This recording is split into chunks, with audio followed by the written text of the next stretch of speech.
എല്ലാ ദിവസവും ഹസ്ബുനല്ലാഹു വ നിഅമൽ വകീൽ നിഅമൽ മൗലാ വ നിഅമൻ നസീർ മക്കളും ഭാര്യയും എല്ലാ ദിവസവും ചൊല്ലും. അവിടെയാണ് അല്ലാഹുവിന്റെ പരീക്ഷണം വരുന്നത്. നിങ്ങൾ പറയൂലേ, നിങ്ങൾ ഇങ്ങനെ കുവൈറ്റിൽ കിടന്ന് കഷ്ടപ്പെട്ട്, ദുബായിൽ കിടന്ന് കഷ്ടപ്പെട്ട് ആ പണം മുഴുവനും ഇങ്ങനെ പള്ളിക്കും മദ്രസക്കും ഒക്കെ കൊടുത്താൽ നമ്മുടെ മോളെ കല്യാണം എന്താവും, നമ്മുടെ മക്കളുടെ കാര്യം എന്താവും? നിങ്ങൾ പലരും ചോദിക്കൂലേ നിങ്ങളുടെ പ്രിയപ്പെട്ടവരോട്, സഹോദരിമാരെ? ഹസ്ബുനല്ലാഹ് എപ്പോഴും ദിക്ർ, സ്വലാത്തും ദുആ. ജോലിക്ക് പുറത്തേക്ക് പോയി കിട്ടുന്ന പണത്തിന്റെ കുറച്ചു കൊണ്ടുവന്ന് കുടുംബത്തിന് കൊടുത്ത് ബാക്കിയൊക്കെ ദാനം കൊടുത്ത് അല്ലാഹുവിലെല്ലാം ഏൽപ്പിച്ചുകൊണ്ട് ജീവിക്കുന്ന സൂഫിയായ മനുഷ്യൻ. പക്ഷെ അല്ലാഹു അവിടെയാണ് പരീക്ഷണം കൊടുക്കുന്നത്. അല്ലാഹു അവരെയാണ് പരീക്ഷിക്കുന്നത്. ആലിമീങ്ങളെ, ആരിഫീങ്ങളെ, ഔലിയാക്ക് വേണ്ടി സ്വതക്ക ചെയ്യുന്നവരെ, അല്ലാഹു ഏറെ ഇഷ്ടപ്പെടുന്നവരെയാണ് അല്ലാഹു പരീക്ഷിക്കുന്നത്. ആ പരീക്ഷണമാണ് മഹാനായ ആമിർ ഇബ്നു സഈദ് റളിയല്ലാഹു അൻഹുവിന് രോഗമായിട്ട് കാരുണ്യവാനായ അല്ലാഹു കൊടുത്തു നോക്കിയത്. മക്കള് ഹസ്ബുനല്ലാഹു വ നിഅമൽ വകീൽ, ഞങ്ങളുടെ കാര്യങ്ങളെല്ലാം പടച്ചവനെ നിന്നെ ഏൽപ്പിക്കുന്നു എന്ന് ഭാര്യയും മക്കളും പറയുമ്പോ മഹാനായ സഈദ് റളിയല്ലാഹു അൻഹു, ആമിർ ഇബ്നു സഈദ് റളിയല്ലാഹു അൻഹു രോഗിയായി മാറുകയാണ്. വിരിപ്പിലെങ്ങനെ കിടക്കുകയാണ്, എഴുന്നേറ്റ് നടക്കാൻ പോലും കഴിയുന്നില്ല. ആമിർ ഇബ്നു സഈദ് റളിയല്ലാഹു അൻഹു ക്ഷീണിതനായി, തളർന്ന്, അവശനായി, വിവശനായി. തന്റെ പ്രിയപ്പെട്ട ഭാര്യ ഓരോ ദിവസവും ചോദിക്കുന്നുണ്ട്, കുറവുണ്ടോ, ഇന്ന് പുറത്ത് ജോലിക്ക് പോകാൻ പറ്റുമോ? മഹാനായ ആമിർ ഇബ്നു സഈദ് റളിയല്ലാഹു അൻഹു തന്റെ പ്രിയതമയോട് പറയുന്നു, എനിക്ക് അനങ്ങാൻ കഴിയുന്നില്ല.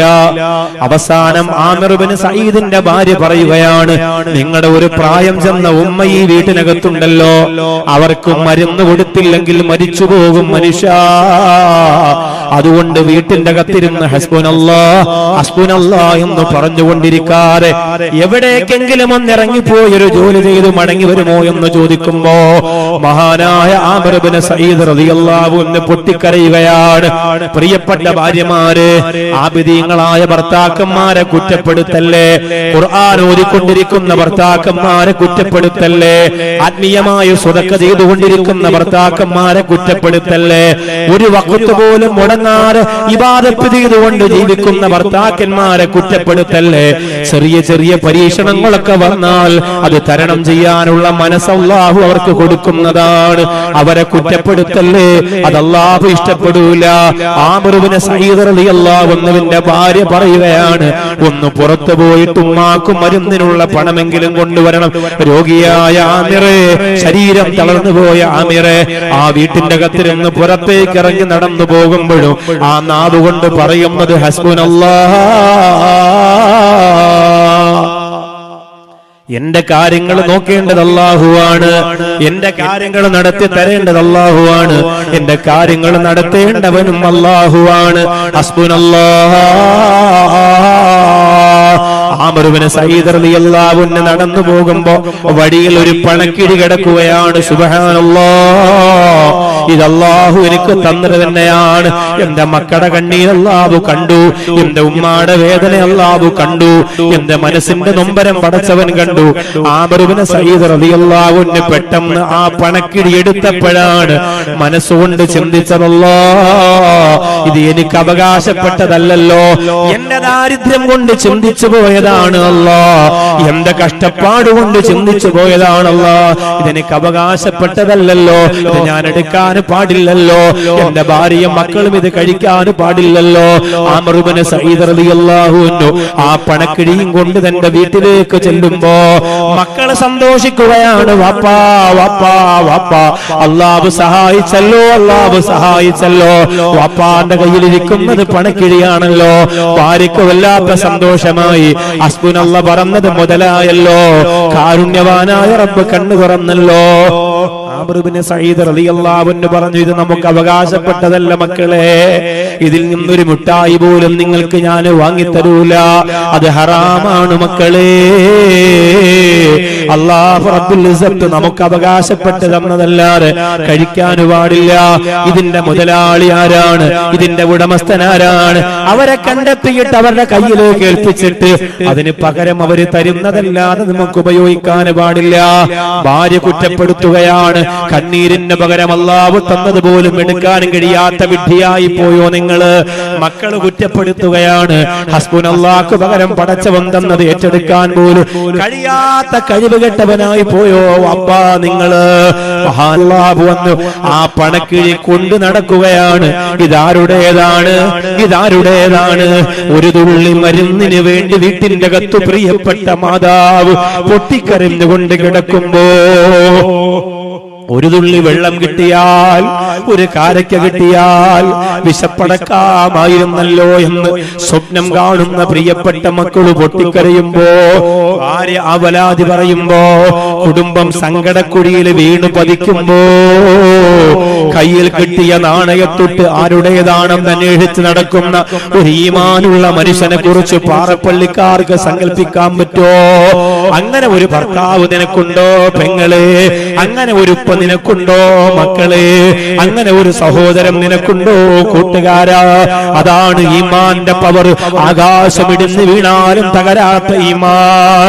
എന്തൊക്കെ ലോകത്ത് സംഭവിച്ചു പോയാലും തകർത്തെറിയാൻ കഴിയാത്ത തവക്കുലിന്റെ ഈമാനിന്റെ പ്രതീകമാണ്. ആ ഒരു ഈമാൻ നമുക്ക് കുറവുള്ളത് കൊണ്ടാണ് നമ്മുടെ നാടുകളിൽ അടിയുണ്ടാകുന്നത്, ബഹളമുണ്ടാകുന്നത്, നിരീശ്വരവാദികൾ നമ്മെ വേട്ടയാടുന്നത്, ശത്രുക്കൾ നമ്മുടെ തലയിൽ ചവിട്ട് നൃത്തം ചെയ്യുന്നത്, നമ്മുടെ പ്രിയപ്പെട്ട മക്കൾക്ക് പുറത്തിറങ്ങി നടക്കാനും കഴിയാതെ അവരെ വഴിയോരങ്ങളിലിട്ട് ചിന്ന ഭിന്നമാക്കി വെട്ടിയെരിയുന്നത്. ആ ഈമാൻ നമുക്ക് നഷ്ടപ്പെട്ടു പോയത് കൊണ്ടാണ്. ആമിർ ഇബ്നു സഈദ് റളിയല്ലാഹു അൻഹു ആ പണക്കിഴി കൊണ്ടുപോകുമ്പോ ഒരാൾ വന്നു പറഞ്ഞു, അതെന്റെ പണക്കിഴിയാണ്, അതിനകത്ത് എത്ര രൂപയുണ്ട്? അത് വാങ്ങിക്കൊണ്ടയാൾ മടങ്ങിപ്പോയപ്പോ ഒരു നാണയത്തൊട്ട് പോലും അതിന് പ്രതിഫലമായി പകരം കൊടുത്തില്ല. ഒരു നാണയത്തൊട്ട് പോലും ഇതിരിക്കട്ടെ, ഇതിരിക്കട്ടെ എന്ന് പറഞ്ഞു പകരം കൊടുത്തില്ല. ഇത് നിങ്ങൾ കഷ്ടപ്പെട്ട് എനിക്ക് നഷ്ടപ്പെട്ടതിനെ എടുത്തുകൊണ്ട് തന്നതല്ലേ, അതുകൊണ്ട് ഇത് നിങ്ങൾക്ക് ഇരിക്കട്ടെ എന്ന് പറഞ്ഞു കൊടുത്തില്ല. ആമിർ ഇബ്നു സഈദ് റളിയല്ലാഹു അൻഹു കരയാൻ തുടങ്ങി. അല്ലാഹുവിനോട് പറഞ്ഞു, പടച്ചോനെ, ഹസ്ബുനല്ലാഹ് പറയാത്ത ഒരു മണിക്കൂർ പോലും എന്റെ ജീവിതത്തിലില്ല. എന്റെ എല്ലാ കാര്യങ്ങളും നടത്തുന്നത് നീ തന്നെയാണ്. ഞാൻ എന്നെ രോഗിയാക്കിയതും എനിക്ക് ഈ കഷ്ടപ്പാട് തന്നതും എന്റെ മക്കളുടെ കണ്ണീരെന്റെ മുമ്പ് കാണിച്ചതും സുഖമില്ലാതെ എന്റെ ഉമ്മ പൊട്ടിക്കരയുന്നതും കണ്ടിട്ട് എനിക്ക് താങ്ങാൻ പറ്റുന്നില്ല. അതുകൊണ്ട് അല്ലാഹ് ഈ തവക്കുലിന് ഗുണം തരണേ അല്ലാഹ്. വലാ തഖ്നതൂ മിർ റഹ്മത്തില്ലാഹ്. അള്ളാന്റെ റഹ്മത്തിൽ നിന്ന് ആശ മുറിയരുത്. എന്നും എന്നും രോഗമാണല്ലോ, എന്നും കഷ്ടപ്പാടാണല്ലോ, എന്നും പരീക്ഷണമാണല്ലോ, എന്നും കടക്കെണിയാണല്ലോ, എന്നും പരാജയമാണല്ലോ. തളരല്ലേ, തളരല്ലേ, തളരല്ലേ. കാരുണ്യവാനായ നിന്നെ പടച്ച സൃഷ്ടാവിനൊരു തർത്തീബുണ്ട് പാറപ്പള്ളിക്കാരാ.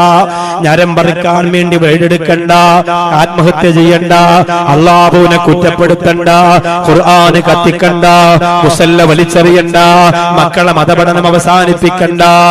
അല്ലാഹു റബ്ബുൽ ഇസ്സത്ത് ആമിർ ഇബ്നു സഈദിന്റെ ദുആക്ക് മറുപടി കൊടുക്കുകയാണ്. ആ പണക്കിഴി കൊണ്ടുപോയ മനുഷ്യൻ മടങ്ങി വരികയാണ്. ആമിറേ, ഈ പണക്കിഴി നിന്റെ കയ്യിൽ ഇരിക്കട്ടെ. ആമിർ ഇബ്നു സഈദ് പറയുന്നു, ഇത്രയും പണം എനിക്കെന്തിനാണ്? ആമിർ ഇബ്നു സഈദിനോട് ആ സമ്പന്നൻ പറയുകയാണ്, എന്റെ വാപ്പ എന്റെ കയ്യിൽ ഏൽപ്പിച്ച സ്വത്താണ് മോനെ. ഏറ്റവും നല്ല ഈമാനുള്ള ഒരു മനുഷ്യന് ഈ സ്വത്ത് നീ എത്തിച്ചു കൊടുക്കണമെന്ന് പറഞ്ഞപ്പോ ആരാണെന്ന് കണ്ടെത്താൻ വേണ്ടി കള്ളമില്ലാത്ത, കപടതയില്ലാത്ത, വ്യഭിചാരമില്ലാത്ത, ഹറാമില്ലാത്ത, കളങ്കമില്ലാത്ത നിഷ്കളങ്കനായ ഒരു വിശ്വാസിയെ കാണാൻ, അവരെ കണ്ടെത്താൻ വേണ്ടി വഴിയോരത്ത് ഞാനിത് ഇട്ടിട്ട് മാറി നിന്നതാണ്. ആമിറേ, ഇത് നിങ്ങൾക്കുള്ളതാണെന്ന് പറഞ്ഞപ്പോ തന്റെ ഭാര്യയുടെയും മക്കളുടെയും കയ്യിലേക്ക് അത് കൊടുത്തിട്ട് മഹാനായ ആമിർ ഇബ്നു സഈദ് റളിയല്ലാഹു അൻഹു ഉളുവെടുത്തുകൊണ്ട് നിസ്കരിച്ച് പൊട്ടിക്കരയുകയാണ്. അൽഹംദുലില്ലാഹ്,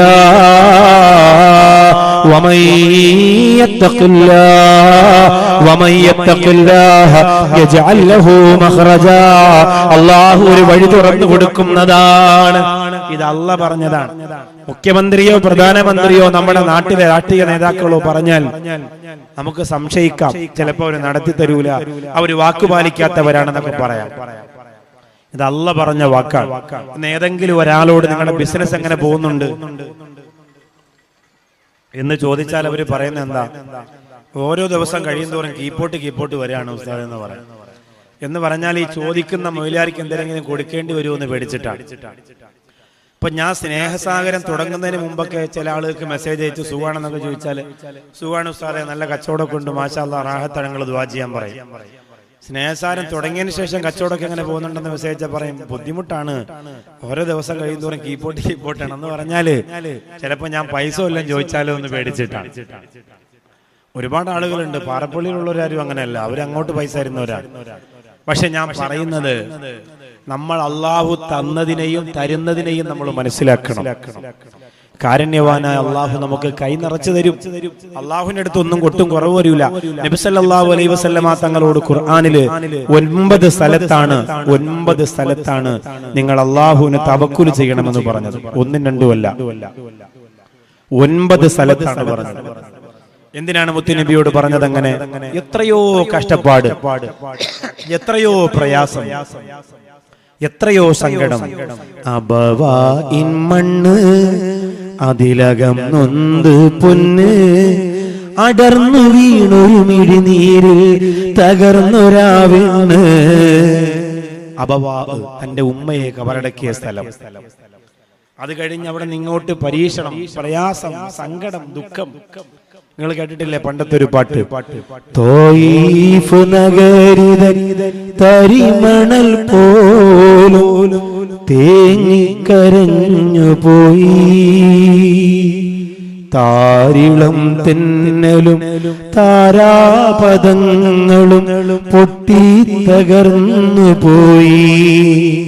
തോയിഫ് നഗരിതൻ തരിമണൽ പോലും തേങ്ങിക്കരഞ്ഞു പോയി. മുമ്പ് കേട്ടിട്ടില്ല ആ പാട്ട്? അള്ളാന്റെ ഹബീബിന്റെ സങ്കടങ്ങൾ എഴുതിയാ തീരോ?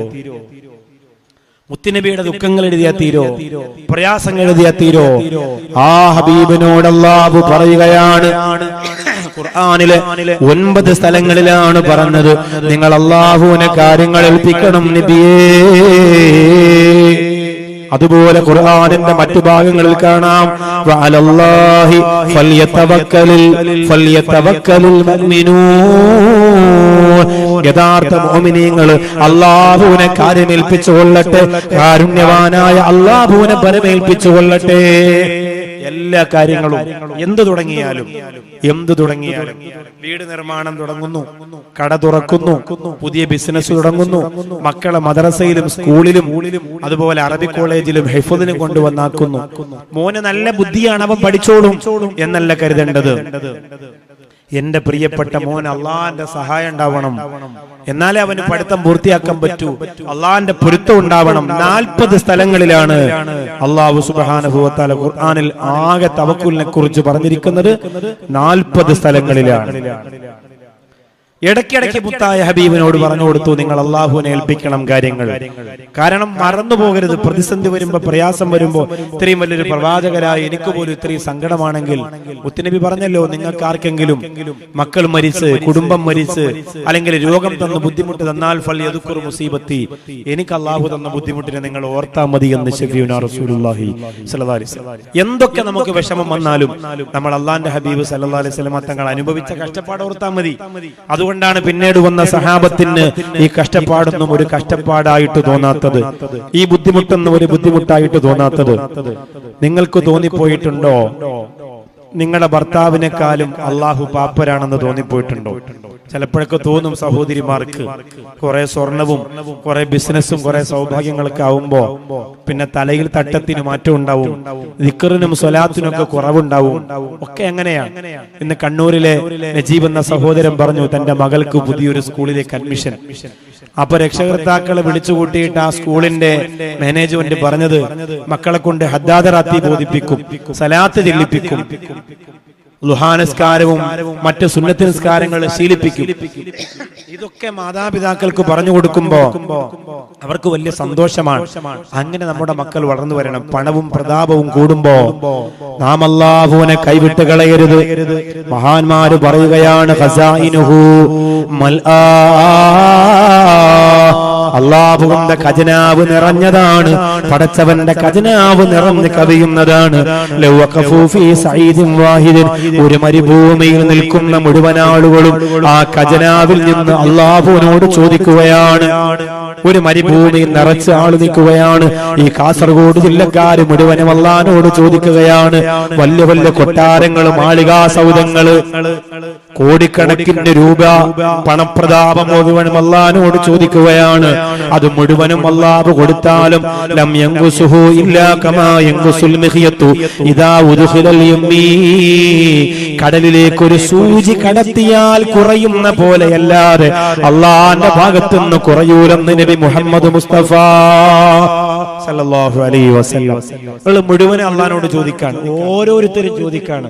10 100 ഏക്കർ 100 200 കോടി ചോദിക്കാണ്. അത് മുഴുവനും അള്ളാഹ് കൊടുത്താലും അള്ളാന്റെ ഖജനാവിൽ കുറയൂലെന്ന് ശഫീഉനാ റസൂലുള്ളാഹി സ്വല്ലല്ലാഹു അലൈഹി വസല്ലം. ഇത്രയും അള്ളാഹുവിനുണ്ടെങ്കിൽ പിന്നെ എവിടെയാണ് നമ്മുടെ പ്രതീക്ഷ നഷ്ടപ്പെട്ടു പോയത്?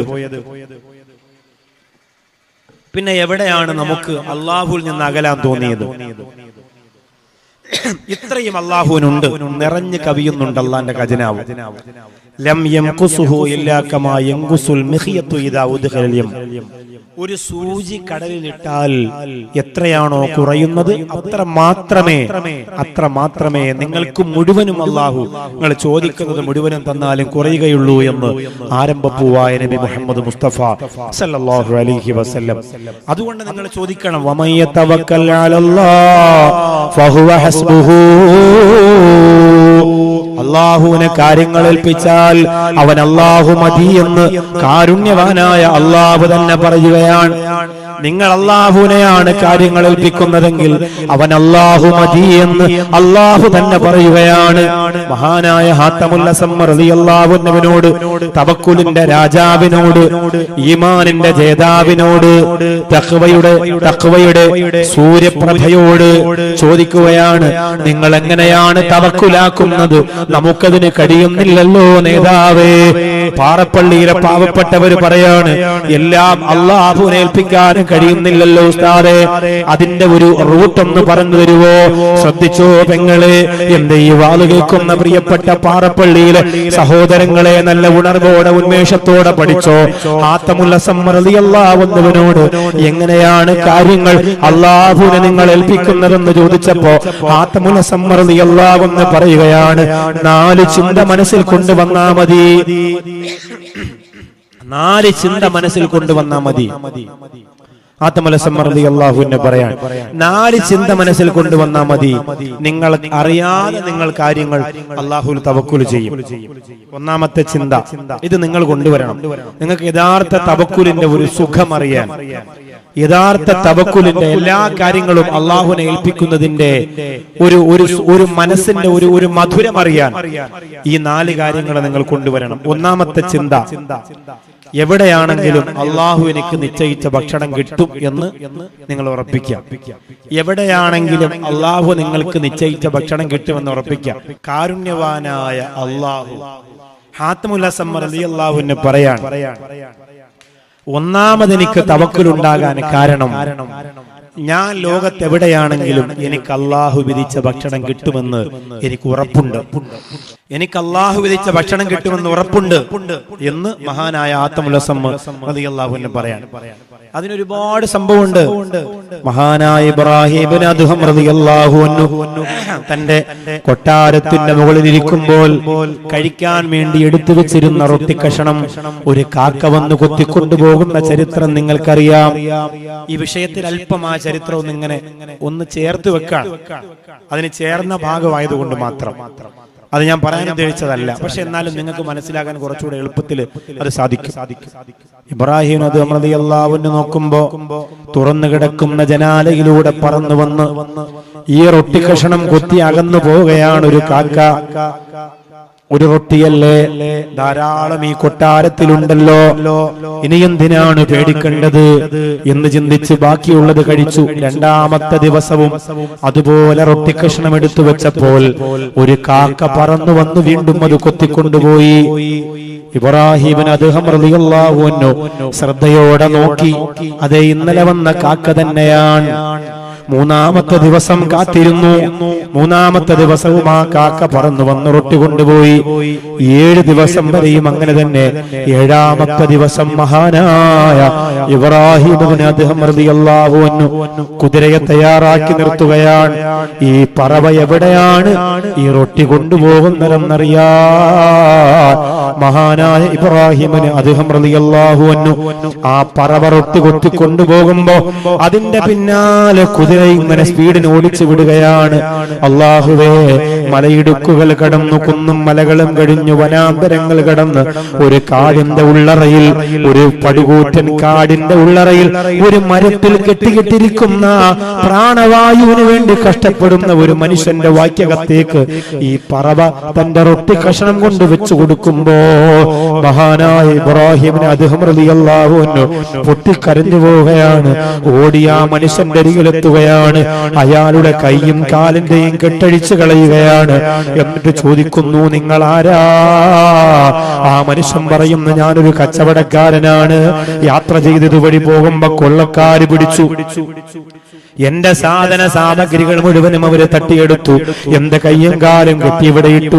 ഞാൻ 7 ദിവസങ്ങൾക്ക് മുമ്പ് മരണപ്പെടാൻ സമയമായപ്പോ ഒരു തുള്ളി വെള്ളമെങ്കിലും കിട്ടിയിരുന്നെങ്കിലല്ല എന്ന് ചിന്തിച്ചിരിക്കുന്ന സമയത്ത് ഈ പറവ പറന്നു വന്നിട്ട് എന്റെ വാക്യകത്തേക്ക് റൊട്ടി കൊണ്ട് വെച്ച് തന്നു എന്ന് ആ മനുഷ്യൻ പറയുമ്പോ, കഴിഞ്ഞ 7 ദിവസങ്ങളായി കൃത്യമായിട്ടും ഈ റൊട്ടി എന്റെ വാക്യകത്തേക്ക് ഈ പറവ കൊണ്ട് വെച്ച് തരുന്നത് കൊണ്ട് എന്റെ ജീവൻ കിടക്കുന്നതെന്ന് ആ മനുഷ്യൻ പറയുമ്പോ മഹാനായ ഇബ്രാഹിം ഇബ്നു അദ്ഹം റളിയല്ലാഹു അൻഹു തന്റെ കൊട്ടാരം വിട്ടിറങ്ങുന്ന മക്കളെ, രാജകൊട്ടാരത്തിന്റെ പദവികളും പ്രതാപവും ദൂരേക്ക് വലിച്ചെറിഞ്ഞിട്ട് കാരുണ്യവാനായ അള്ളാഹുവിലേക്ക് തിരിയുകയാണ്. എവിടെയാണെങ്കിലും അള്ളാഹു വിധിച്ച ഭക്ഷണം എനിക്ക് കിട്ടുമല്ലോ, ലോകത്തെവിടെയാണെങ്കിലും എനിക്ക് കഴിക്കാനുള്ളത് എനിക്ക് കിട്ടുമെന്ന് ഉറപ്പാണല്ലോ. ആ ഉറപ്പ് കൊണ്ട് ഇബ്രാഹിം അദ്ഹം റളിയല്ലാഹു അൻഹു നടക്കുകയാണ്. അങ്ങനെയാണ് സൂഫി ചക്രവാളത്തിന്റെ വലിയ സിംഹാസനത്തിലേക്ക് ഇബ്രാഹിം അദ്ഹം റളിയല്ലാഹു അൻഹു സീറ്റ് ഉറപ്പിച്ചത്. കച്ചവടം ചിലപ്പോൾ പൊളിയും, ചിലപ്പോ ബിസിനസ് പൊട്ടും, എല്ലാ മാസവും ചിലപ്പോ നല്ല വരുമാനം ഉണ്ടാവൂല, ചെറിയ സാമ്പത്തിക പ്രയാസങ്ങളൊക്കെ വരും. ആ സമയത്ത് നമ്മൾ അള്ളാഹുവിനെ കുറ്റപ്പെടുത്തരുത്. നമുക്കതേ അള്ളാഹു വിധിച്ചിട്ടുള്ളൂ. നമ്മുടെ മക്കളോട് പറയാ, നമ്മുടെ ഭാര്യയോട് പറയാ, നമുക്കതേ അള്ളാഹു വിധിച്ചിട്ടുള്ളൂ. അതിൽ പൊരുത്തപ്പെടാനുള്ള ഒരു മനസ്സ് നമുക്കുണ്ടാവണം. ഹാത്തമുലസം റളിയല്ലാഹു അൻഹു പറയാണ്, ഒന്നാമത് ഞാൻ എന്റെ മനസ്സുകൊണ്ട് ഉറപ്പിച്ചത്, ലോകത്തെവിടെയാണെങ്കിലും എനിക്ക് വിധിച്ച ആഹാരം അള്ളാഹു തരും, എനിക്ക് വിധിച്ച ഭക്ഷണം അള്ളാഹു തരും. ആ ഒരു ഉറപ്പ് നമുക്കുണ്ടെങ്കിൽ അത് തവക്കുലിന്റെ ഒന്നാമത്തെ ഭാഗമാണ്. നിങ്ങൾ അങ്ങനെ ഉറപ്പിക്കണം. ദാരിദ്ര്യം വരും, ചില ദിവസം നമുക്ക് നല്ല ആഹാരം കഴിക്കാൻ പറ്റൂല, പനിയായി, ഡോക്ടർ പറയാണ് ഇനിയിപ്പോ ബ്രെഡ് കഴിച്ചാൽ മതി, അല്ലെങ്കിൽ ഗോതമ്പിന്റെ കഞ്ഞി കഴിച്ചാൽ മതി എന്നൊക്കെ ഡോക്ടർ പറയും. പക്ഷെ നമ്മൾ എന്ത് ചെയ്യുക? അത് അള്ളാഹു എനിക്കിന്ന് വിധിച്ചിട്ടുള്ളതാണ്. നബി സല്ലല്ലാഹു അലൈഹി വസല്ലമ തങ്ങള് എല്ലാ ദിവസവും സുഭിക്ഷമായ ഭക്ഷണം കഴിച്ചിട്ടാണോ കിടന്നുറങ്ങിയത്? അല്ല. അബൂബക്കർ സിദ്ദീഖ് റളിയല്ലാഹു അൻഹു അങ്ങനെയാണോ കിടന്നുറങ്ങിയത്? അല്ല. ഓരോ സഹാബികളും കഷ്ടപ്പാടും ബുദ്ധിമുട്ടും പ്രയാസവും ഒക്കെ വല്ലാണ്ട് അനുഭവിച്ചിട്ടുണ്ട്. അതുകൊണ്ട് ഒന്നാമത്തത് ആത്തമുൽ അസ്സം റളിയല്ലാഹു അൻഹു പറയുകയാണ്, അല്ലാഹു റബ്ബുൽ ഇസ്സത്ത് എനിക്ക് എവിടെയാണെങ്കിലും ആഹാരം എത്തിച്ചു തരുമെന്നത് ഉറപ്പാണ്. അത് നമ്മൾ ഉറപ്പിക്കാം. രണ്ടാമത്തത് അമലുകൾ ചെയ്തിട്ടാണ് ഞാൻ അല്ലാഹുവിനോട് ചോദിക്കുന്നത്. നിസ്കരിക്കാതെ നോമ്പ് പിടിക്കാതെ ആർക്കും ഒന്നും കൊടുക്കാതെ ഞാൻ അല്ലാഹുവിൽ തവക്കുലാക്കി ജീവിക്കുന്നവനാണ് എന്ന് പറയുന്നതിൽ അർത്ഥമില്ല പ്രിയപ്പെട്ടവരെ. എല്ലാം ചെയ്തിട്ടാണ് പടച്ചവനെ ഏൽപ്പിക്കേണ്ടത്, എല്ലാം ചെയ്തിട്ടാണ് അള്ളാഹുവിനെ ഏൽപ്പിക്കേണ്ടത്. അവിടെയാണ് നമുക്ക് വിജയമുണ്ടാകുന്നത്. അമേരിക്കയിലെ ജോർജ് സാമുവൽ എന്ന് പറയുന്ന ഒരു ഡോക്ടർ ഇസ്ലാം മതം സ്വീകരിക്കാനുണ്ടായ പ്രധാനപ്പെട്ട കാരണം ശരീരത്തിൽ മാരകമായ രോഗവുമായി തന്റെ മുമ്പിലേക്ക് കടന്നു വന്നിരിക്കുന്ന ഒരു തൊപ്പി വെച്ച ദാടി വെച്ച പാവപ്പെട്ട മുസ്ലിമായ സഹോദരൻ ഒരു ദിവസം പോലും കരഞ്ഞുകൊണ്ട് സങ്കടം പറയുന്നില്ല. വിലപിടിപ്പുള്ള മരുന്നുകൾ കൊടുക്കുമ്പോഴും അയാൾ പറയാണ്, ഈ മരുന്ന് വാങ്ങി കഴിക്കാനുള്ള ഗതി എനിക്കില്ല. അത് പറയുമ്പോഴും പുഞ്ചിരിക്കുന്ന, അത് പറയുമ്പോഴും മനസ്സിന്റെ അകത്ത് ആവലാതിയില്ലാതെ മനസ്സിന്റെ അകത്ത് ഒരു ചിരി വരുന്ന രീതിയിൽ പറയുമ്പോ ജോർജ് സാമുവൽ എന്ന് പറയുന്ന ഡോക്ടർ ആ മനുഷ്യനോട് ചോദിക്കുകയാണ്, എങ്ങനെയാണ് നിങ്ങൾക്ക് ഇത്രയും ചിരിക്കാനും കഴിയുന്നത്? ഈ പ്രയാസങ്ങൾ മുഴുവനും നിങ്ങൾക്ക് ദൈവം തന്നിട്ട് ശരീരത്തിൽ ഇത്രയും മാരക രോഗത്തിന്റെ അണുക്കള ദൈവം കടത്തിവിട്ടിട്ട് നിങ്ങൾക്ക് എങ്ങനെയാണ് ചിരിക്കാൻ കഴിയുന്നതെന്ന് ചോദിക്കുമ്പോ അയാൾ പറയുകയാണ്, ഫഅലല്ലാഹി ഫൽയതവക്കലിൽ മുതവക്കിലൂൻ. എനിക്ക് കാര്യങ്ങൾ ഏൽപ്പിക്കാൻ എന്റെ അല്ലാഹു ഉണ്ട്, എന്റെ സങ്കടങ്ങൾ പറയാൻ അല്ലാഹു ഉണ്ട്, എന്റെ നൊമ്പരങ്ങൾ പറയാൻ അല്ലാഹു ഉണ്ട്, എന്റെ വേദനകൾ പറയാൻ അല്ലാഹു ഉണ്ട്, എന്റെ ബേജാറുകൾ കാണാൻ അല്ലാഹു ഉണ്ട്. അതുകൊണ്ട് എനിക്ക് എത്ര രോഗം വന്നാലും എത്ര പ്രയാസം വന്നാലും ഞാൻ നിസ്കരിക്കാൻ നിസ്കരിക്കൂല, നിസ്കാരത്തെ ഒഴിവാക്കൂല, ഖുർആൻ ഓതൽ ഒഴിവാക്കൂല, ദിക്ർ സലാത്തുകൾ ഒഴിവാക്കൂല. കാരുണ്യവാനായ പടച്ചവനോട് കരഞ്ഞ് കരഞ്ഞ് ദുആ ചെയ്തുകൊണ്ട് ഞാൻ വീണ്ടും വീണ്ടും അടുത്തുകൊണ്ടിരിക്കുമെന്ന് ആ മനുഷ്യൻ പറയുമ്പോ ജോർജ് സാമുവൽ പിന്നെ ഇസ്ലാമിനെ കുറിച്ച് പഠിക്കുകയാണ്, തവക്കുലിനെ കുറിച്ച് പഠിക്കുകയാണ്, ഈമാൻ എന്തെന്ന് മനസ്സിലാക്കുകയാണ്. അശ്ഹദു അല്ലാ ഇലാഹ ഇല്ലല്ലാഹ് വഅശ്ഹദു അന്ന മുഹമ്മദർ റസൂലുള്ളാഹ് എന്ന് പറഞ്ഞുകൊണ്ട് ആ ഡോക്ടർ ഇസ്ലാം മതം സ്വീകരിക്കുകയാണ്. മുസ്ലിങ്ങളെ ആശങ്ക വേണ്ട. എത്ര പ്രതിസന്ധി വന്നാലും എത്ര പ്രയാസം വന്നാലും എത്ര നൊമ്പരം വന്നാലും നിസ്കരിക്കുക, നോമ്പ് പിടിക്കുക, അള്ളാഹിനോട് ദുആ ചെയ്യുക.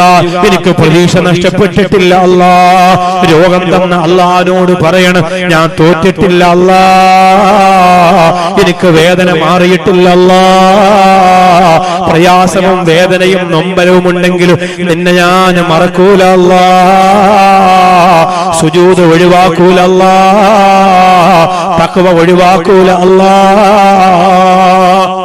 ആ തരത്തിൽ ജീവിക്കണം. പ്രയാസങ്ങൾ വന്നോട്ടെ, പ്രതിസന്ധികൾ വന്നോട്ടെ, പക്ഷെ അള്ളാഹുവിനെ കൈവടിയരുത്, മുറുകെ പിടിക്കണം. നിസ്കാരവും നോമ്പും ഒക്കെ ഉള്ളതിനോടൊപ്പമാണ് കാര്യങ്ങൾ അള്ളാഹുലേക്ക് ഏൽപ്പിക്കേണ്ടത്. അല്ലാതെ എങ്ങനെയെങ്കിലും തവക്കുല് അത് പൂർണ്ണമായ തവക്കുലാവൂല. ആത്തമുൽ അസ്സം റളിയല്ലാഹു അൻഹു രണ്ടെണ്ണം പറഞ്ഞു, ഓർമ്മയുണ്ടോ? ഒന്ന്, എവിടെ പോയാലും എനിക്ക് എന്റെ റബ്ബ് ആഹാരം തരും, ആ ഒരു ഉറപ്പ് ആത്തമുൽ അസ്സം റളിയല്ലാഹു അൻഹു ഉണ്ടായിരുന്നു. രണ്ട്, തവക്കുലിന്റെ രണ്ടാമത് അദ്ദേഹം കണ്ട മാർഗം നിസ്കരിച്ചിട്ട് നോമ്പ് നോറ്റിട്ട് ദിക്ർ ചൊല്ലിയിട്ട് സ്വതക്ക ചെയ്തിട്ടാണ് അള്ളാഹുവിനോട് കാര്യങ്ങൾ ഏൽപ്പിക്കേണ്ടത്. പ്രതിസന്ധി വരുമ്പോ എല്ലാം മറന്നിട്ടല്ല പടച്ചവനെ കാര്യങ്ങൾ ഏൽപ്പിക്കേണ്ടത്. മൂന്നാമത്തത്, ഞാൻ എന്തൊക്കെ കഴിച്ചാലും എവിടെയൊക്കെ പോയാലും എന്തൊക്കെ നേടിയാലും എന്റെ മരണം ഉറപ്പാണ്. ഈ ചിന്ത വരുമ്പോ തവക്കുല് വരും.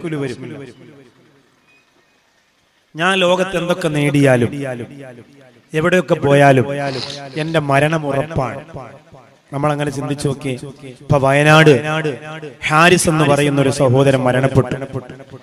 സ്നേഹസാഗരത്തിന്റെ വയനാട്ടിലെ ആദ്യത്തെ മീറ്റിംഗിൽ ഉണ്ടായിരുന്നയാളാ. ഒരു ചെറിയ വാഗ്ദാനം പറഞ്ഞാൽ അത് കൊടുത്തു വിടാനുള്ള ആവേശമുള്ള മനുഷ്യൻ. അറബി കോളേജിന്, സ്ഥാപനങ്ങൾക്കൊക്കെ പണം കൊടുക്കും. നിഷ്കളങ്കനാണ്, അടുക്കും ചിട്ടയുമുള്ള ജീവിതത്തിന്റെ ഉടമയാണ്.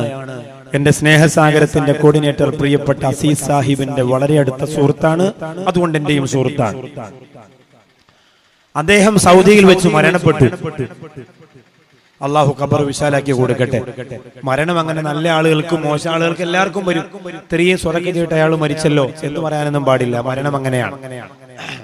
സൗദിയിൽ വെച്ച് അയാൾ മരണപ്പെട്ടു. അദ്ദേഹത്തിന്റെ മയ്യത്ത് നാട്ടിൽ കൊണ്ടുവന്നു. ഗൾഫിൽ നിന്നൊരു മയ്യത്ത് നാട്ടിൽ കൊണ്ടുവരുമ്പോഴുള്ള അവസ്ഥ നിങ്ങൾക്കറിയാലോ. ഗൾഫിൽ നിന്നൊരു മയ്യത്ത് നാട്ടിൽ കൊണ്ടുവരുമ്പോഴുള്ള അവസ്ഥ നിങ്ങൾക്കറിയാലോ. പ്രവാസികൾക്ക് ഏറെ അറിയാം. അള്ളാഹു അത്തരം ഒരു അവസ്ഥയെ തൊട്ട് നമ്മെല്ലാം കാത്തിരക്ഷിക്കട്ടെ. വളരെ സങ്കടകരമാണ്. ഈ പാറപ്പള്ളിയിൽ ഒരുപാട് പ്രവാസികൾ ഉള്ളതാണ്. അള്ളാഹു അവരെയൊക്കെ കാക്കട്ടെ. ഒരു വല്ലാത്ത അവസ്ഥയാണ് ആ മയ്യത്ത് കൊണ്ടുവരുന്നത്. നാട്ടിൽ കൊണ്ടുവന്നിട്ട് സാധാരണ മയ്യത്ത് പോലെ അതിനെ കുളിപ്പിച്ച് പൊതിഞ്ഞ് ജനങ്ങൾക്ക് കാണിക്കാൻ വേണ്ടി സമയം കൊടുത്ത് ഒരു ബുദ്ധിമുട്ടുമില്ലാത്ത തരത്തിൽ, അതായത് വീട്ടിൽ കിടന്ന് ഇന്നലെ മരിച്ചതുപോലെ ഇന്ന് രാവിലെ മരിച്ചതുപോലെ ആ മയ്യത്ത് ആളുകൾക്ക് കാണാൻ കഴിഞ്ഞു എന്നത് വയനാടുകാർക്ക് ഇപ്പോഴും വിട്ടുമാറാത്ത അത്ഭുതമാണ്. എന്തുകൊണ്ടാണെന്നറിയോ? അത് അദ്ദേഹത്തിന്റെ പ്രതീക്ഷയാണ്, അദ്ദേഹത്തിന്റെ തവക്കുലാണ്. എന്റെ മയ്യത്ത് നീ ആർക്കും കാണാൻ പറ്റാത്ത അവസ്ഥയിലാക്കരുത് റബ്ബേ എന്ന് ചിലപ്പോ ഏതെങ്കിലും തഹജ്ജുദിലോ സുബഹിയിലോ ദുആ ചെയ്തിട്ടുണ്ടാവും. പടച്ചോനെ, എന്റെ കൂടപ്പറപ്പുകൾ എന്റെ മയ്യത്ത് കാണുമ്പോ ഇത് ഞങ്ങളുടെ ഹാരിസ് അല്ലല്ലാ എന്ന് പറയേണ്ട ഒരു അവസ്ഥ വരുത്തല്ല അല്ലാ എന്ന് ഹൃദയം പൊട്ടി അള്ളാഹിനോട് പറഞ്ഞിട്ടുണ്ടാവും. അതിൽ യഖീൻ ഉറപ്പിച്ചിട്ടുണ്ടാവും. എന്നെ അള്ളാഹു ആ തരത്തിലാക്കൂല എന്നൊരു ഉറപ്പ് അദ്ദേഹം പ്രതീക്ഷ വെച്ചിട്ടുണ്ടാവും. അത് അള്ളാഹുവിന് വലിയ കാര്യമാണ്. അള്ളാഹു അവരെ നിരാശപ്പെടുത്തൂല. എന്നോട് ആസീസൊക്കെ വിളിച്ചു പറയുമ്പോ എനിക്കതൊരു അത്ഭുതം തോന്നിയില്ല. കാരണം എന്തെന്നറിയോ? അതാണ് മുത്തവക്കിലീങ്ങൾ. ഈമാനും തവക്കുലുമുള്ള ആളുകൾക്ക് അല്ലാഹു കൊടുക്കുന്ന സമ്മാനം അതാ. അള്ളാഹുവേ, ആ സഹോദരന്റെ എല്ലാ ഖിദ്മത്തുകളും നീ സ്വീകരിക്കണേ റബ്ബേ. ആ പാവപ്പെട്ട സഹോദരന് അള്ളാഹുവേ ജന്നാത്തുൽ നഈം കൊടുക്കണേ അല്ലാ. അദ്ദേഹത്തിന്റെ കുടുംബത്തിന് ക്ഷമ കൊടുക്കണേ അല്ലാ.